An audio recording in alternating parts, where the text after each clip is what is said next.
We just did a code to do linear search and we analyzed its complexity, its efficiency. In fact, for our purpose, we wrote an explicit for loop to conduct the linear search. But if you think about it, there are in fact list functions in Python which do this. I can think of two.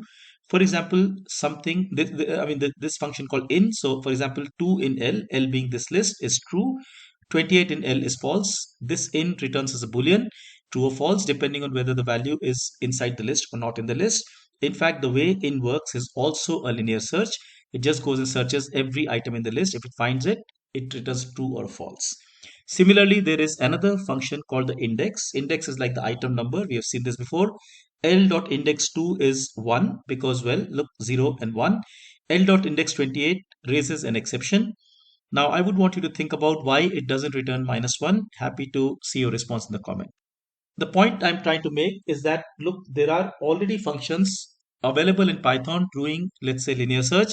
And in fact, this bolsters our understanding. This, let's say, reinforces our notion that Python is a high level language. Because these functions have been doing, these functions have been coded to give us this high level functionality. In fact, this is very often true. Python provides us functions, concise functions to do involved algorithms. Creators of Python have implemented these algorithms in an optimized manner and given us a clean way of using them. So in that sense, if you think about it, we are getting a deeper understanding of how Python works and how these functions are involved because underneath there are algorithms. Very interesting to think about this. The bigger question that comes up is, well, why must an in or an index, for example, do linear search? And this question is important. The reason is this, right? Because look, when I create a language like Python, I want to give facilities to my user, in this case, the programmer, let's say in or index. But the point is, I cannot assume anything about the structure of the data. So I could, lists in Python, in fact, could be even heterogeneous. So I could have integers, strings, floats, everything in one list. We have seen we can create lists of, let's say, objects. So we have created a list of turtles, for example, right? There could be anything in the list with no known structure, but my in function, my index function must still work. So the point is that, look, given that there is no structure whatsoever in this list, I have no choice but to search every item of the list to determine if something is present or not, and hence linear search remains the viable option, and which is why these functions are doing linear search.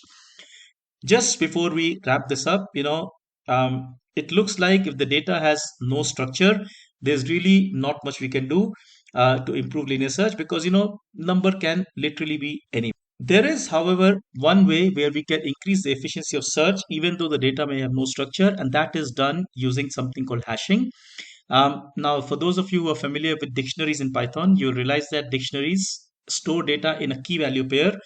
When we introduced dictionaries for the first time, for example, in the laptop store project in level 3 of Python in our course, I make this point that, look, dictionaries are efficient for searching, but that comes at an expense of added storage. So dictionaries take up more space in the memory, but they search things very quickly. So, that is where they're not doing a linear search, they are doing something called hashing. Like I said, comes at the expense of additional storage. So this is kind of sometimes, a story in computing.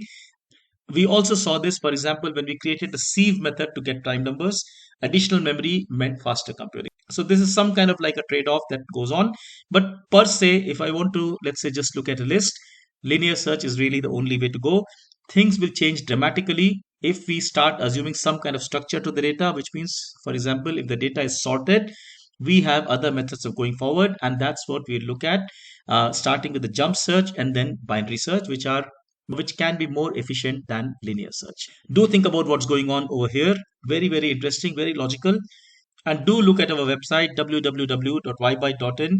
Our algorithms and Olympiad track raises questions about algorithm. Our algorithms and Olympiad track discusses algorithms in detail in a lively, fun manner. Happy to discuss. Take care. Enjoy programming. Thank you so much.